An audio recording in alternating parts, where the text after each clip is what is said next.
ये कहानी है ब्रेंडन मैक्यूलम और महेंद्र सिंह धोनी के बीच हुए उस महायुद्ध की, जब अपने अग्रेसिव बैटिंग और कप्तानी के लिए जाने जाने वाले मैक्यूलम ने महेंद्र सिंह धोनी को ललकारते हुए ये कहा था कि अगर टीम इंडिया में दम है तो वो हमें न्यूजीलैंड में आकर हरा करके दिखाए। मैक्यूलम के इस चुनौती को स्वीकार करते हुए टीम इंडिया न्यूजीलैंड में दस्तक देती है, जहां महेंद्र सिंह धोनी की कप्तानी में भारतीय टीम को 5 वनडे मैचों की सीरीज खेलनी थी। सीरीज का पहला मैच नेपियर में खेला जाता है, जहां टीम इंडिया ने न्यूजीलैंड को 53 रनों से हराकर मैक्यूलम के अकल को ठिकाने में ला दिया था। वहीं सीरीज का दूसरा मैच बारिश के कारण रद्द हो जाता है, लेकिन सीरीज का तीसरा मैच क्राइस्टचर्च के एएमआई स्टेडियम में खेला जाना था, और यही वो स्टेडियम था जो न्यूजीलैंड का सबसे बड़ा घमंड था, क्योंकि पिछले 15 सालों से न्यूजीलैंड की टीम इस मैदान पर अजय और अपराजित थी। कीवियों का ये दिल दहला देने वाला रिकॉर्ड इस मैदान पर उनके वर्चस्व को स्थापित कर रहा था, लेकिन कंगारुओं के इसी वर्चस्व को उखाड़ फेंकने के मजबूत इरादों के साथ टीम इंडिया क्राइस्टचर्च के मैदान पर दस्तक देती है। दोस्तों, टीम इंडिया की सबसे बड़ी अग्नि परीक्षा का ये वीडियो काटते हैं भारत और न्यूजीलैंड के बीच खेले जा रहे इस धमाकेदार मैच की कहानी को। महफिल सज चुकी थी, टॉस का समय भी हो चुका था, और फिर दोनों टीम के कप्तान टॉस के लिए बीच मैदान पर आते हैं, जहां टॉस में बाजी मैक्यूलम ने मारी और टॉस जीतकर पहले गेंदबाजी करने का फैसला किया। और फिर विस्फोटक वीरेंद्र सहवाग के साथ master Sachin Tendulkar team India की पारी की शुरुआत करते हैं, जहां पहली बॉल पर ही सहवाग ने सिंगल लेकर अपना खाता खोल लिया। लेकिन सहवाग का खौफ पहली गेंद पर ही न्यूजीलैंड के गेंदबाजों में दिखा, क्योंकि दहशत में आए काइल स्मिथ ने पहली ही गेंद नो बॉल डाल दी थी। अगली गेंद फ्री हिट थी, जिसका फायदा उठाते हुए सचिन ने जोर से बल्ला चलाया। हालांकि गेंद बाउंड्री को पार नहीं कर सकी, लेकिन तब तक दोनों बल्लेबाजों ने 2 रन आराम से पूरे कर लिए थे। और फिर यहां से अगली गेंद को सचिन ने शानदार ड्राइव लगा करके गेंद को सीमा रेखा के बाहर का रास्ता दिखा दिया था। लेकिन यहां से अगले ही ओवर में सहवाग बड़ा शॉट लगाना चाहते थे, पर चुके और क्लीन बोल्ड हो गए। कीवियों के खुशी का ठिकाना नहीं था, क्योंकि सहवाग कितने डेंजरस थे इस बात को पूरा न्यूजीलैंड बखूबी जानता था। अब सचिन का साथ देने गौतम गंभीर मैदान पर बल्लेबाजी के लिए आते हैं, जहां सचिन ने टीम इंडिया की जिम्मेदारी को अपने कंधों पर उठाते हुए न्यूजीलैंड के गेंदबाजों पर प्रहार करना शुरू कर दिया और बैक टू बैक बाउंड्रीज में डील करने लगे। वहीं छठे ओवर की आखिरी गेंद पर गंभीर ने भी एक चौका जड़ करके टीम इंडिया के स्कोर को 6 ओवर की समाप्ति के बाद 39 रनों तक पहुंचा दिया था। हालांकि यहां से अगला बाउंड्री 9वें ओवर में आता है, जो सचिन के बल्ले से आया था, लेकिन फिर पारी के 13वें ओवर में गौतम गंभीर भी 27 बॉल में मात्र 15 रन बनाकर आउट हो जाते हैं। लेकिन अब मैदान पर बल्लेबाजी के लिए आते हैं युवराज सिंह, यानी कि खतरों के सबसे बड़े खिलाड़ी। और फिर युवराज ने आते ही पहली गेंद पर एक शानदार ड्राइव लगा करके गेंद को सीमा रेखा के बाहर भेज 4 रनों से अपना खाता खोला। वहीं दूसरी छोर से सचिन ने भी मास्टर क्लास दिखाते हुए एक और चौका अपने नाम कर लिया। और फिर देखते ही देखते सचिन ने इन 4 रनों के साथ अपना अर्धशतक भी पूरा कर लिया। 16 ओवर का खेल समाप्त हो चुका था और टीम इंडिया ने 2 विकेट खोने के बाद 84 रन स्कोर बोर्ड पर लगा दिए थे। दूसरी तरफ युवराज भी खतरों का खिलाड़ी बन बॉल को कट मारकर 4 रन अपने खाते में और जोड़ लिए थे। और अब तो युवराज न्यूजीलैंड के गढ़ में तांडव मचाने के मूड में आ चुके थे।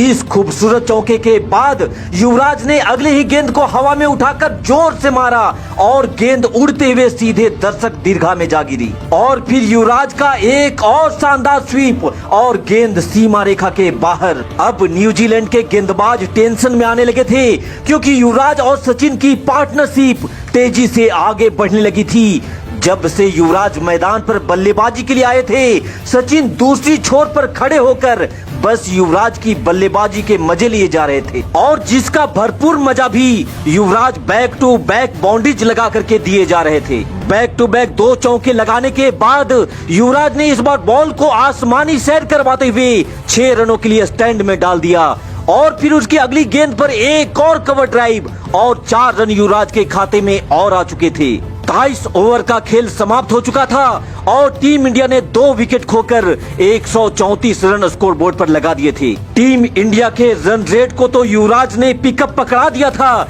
लेकिन इसकी गति को और तेज करते हुए इस बार सचिन ने गेंद को 4 रनों के लिए सीमा रेखा के बाहर भेज दिया और फिर उसी ओवर में युवराज ने बॉल को हवा में उठाकर इतने जोर से मारा कि गेंद आसमान को चीरते हुए सीधे स्टैंड में जा गिरी और इस गगनचुंबी छक्के के साथ युवराज ने अपना तूफानी अर्धशतक भी पूरा कर लिया और अर्धशतक पूरा करने के बाद भी युवराज का तूफान जारी था और इस बाउंड्री के साथ 4 रन युवराज के खाते में और जुड़ चुके थे। वहीं दूसरी तरफ सचिन का भी मास्टर क्लास जारी था और एक बेहद खूबसूरत सिक्सर मार सचिन ने भी अपनी पारी को तेज कर दिया था। 25 ओवर का खेल समाप्त हो चुका था और टीम इंडिया का स्कोर भी 159 रनों तक जा पहुंचा था और फिर 26वें ओवर की पहली गेंद को युवराज ने फिर से हवा में उठाकर मारा और युवराज के बाजुओं में इतनी ताकत ही रहती है कि गेंद बल्ले से लगने के बाद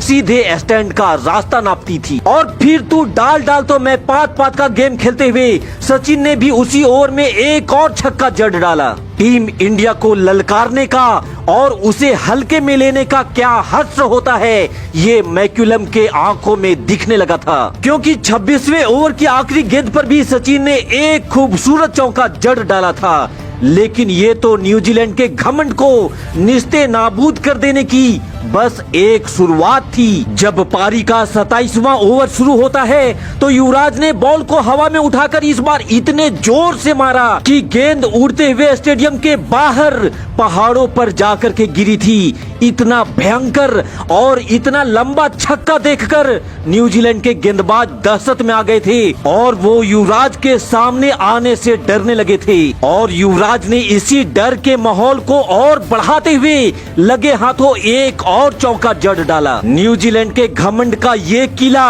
युवराज के चौके छक्कों से दहल उठा था, क्योंकि 30वें ओवर की शुरुआत भी युवराज ने इस खूबसूरत छक्के के साथ कर दिया था। लेकिन उसके अगले ही गेंद पर युवराज कीपर के हाथों में कैच आउट हो जाते हैं और ईमानदारी का मिसाल पेश करते हुए अंपायर के आउट देने से पहले ही युवराज मैदान छोड़कर चले जाते हैं। लेकिन जाने से पहले युवराज ने मात्र 59 गेंदों में 87 रनों की धमाकेदार पारी खेल 30वें ओवर में ही भारत के स्कोर को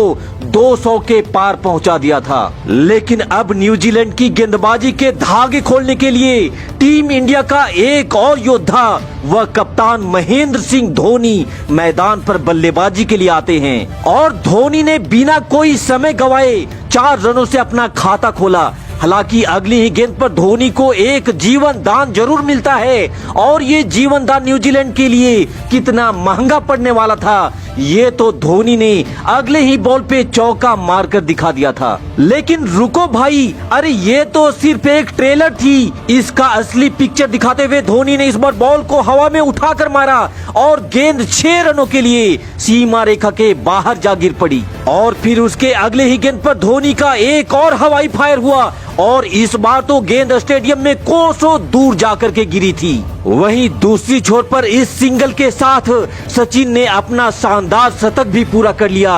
101 गेंदों में खेली गई सचिन की इस शतकीय पारी के बदौलत टीम इंडिया एक बेहतरीन स्थिति में खड़ी थी। लेकिन अब जरूरत थी इसे और भी अच्छे फिनिश तक ले जाने की और इसी इरादे से धोनी ने एक बार फिर से बॉल को आसमानी सैर करवाते हुए 6 रन अपने खाते में और जोड़ लिए। अब दोनों छोरों से सचिन और धोनी हर बॉल पे करारा प्रहार करने लगे थे और हर ओवर में कम से कम 2-3 बाउंड्री तो आराम से लग जा रहा था। और सचिन जो पहले लगभग 100 के स्ट्राइक रेट से बल्लेबाजी कर रहे थे, अब शतक पूरा करने के बाद उनका स्ट्राइक रेट लगभग 200 की गति से आगे बढ़ने लगा था, क्योंकि यहां से आगे मात्र 32 बॉल में ही सचिन ने 63 रन ठोक डाले थे। हालांकि 133 बॉल में 163 रनों की बेहतरीन पारी खेलने के बाद सचिन रिटायर्ड हट हो जाते हैं, लेकिन महेंद्र सिंह धोनी के तूफानी 68 रन और अंत में सुरेश रैना ने भी मात्र 18 गेंदों में 38 रन ठोक डाले थे, जिसके बदौलत टीम इंडिया ने निर्धारित 50 ओवर में 393 रनों का एक विशाल टारगेट न्यूजीलैंड के सामने रखा। अब भले ही ये न्यूजीलैंड का होम ग्राउंड था, लेकिन उसकी इतनी औकात कहाँ थी कि टीम इंडिया के बनाए इस पहाड़ पर वो चढ़ सके। जवाबी कार्रवाई में न्यूजीलैंड की पूरी टीम 334 रनों पर ही ऑल आउट हो जाती है और टीम इंडिया ने 58 रनों से न सिर्फ इस मैच को जीता, बल्कि इस सीरीज को भी जीतकर न्यूजीलैंड के किले के इस वर्चस्व को उखाड़ फेंका था। तो कीवियों को उनके घर में धूल चटाकर आने वाली टीम इंडिया के वीर जवानों के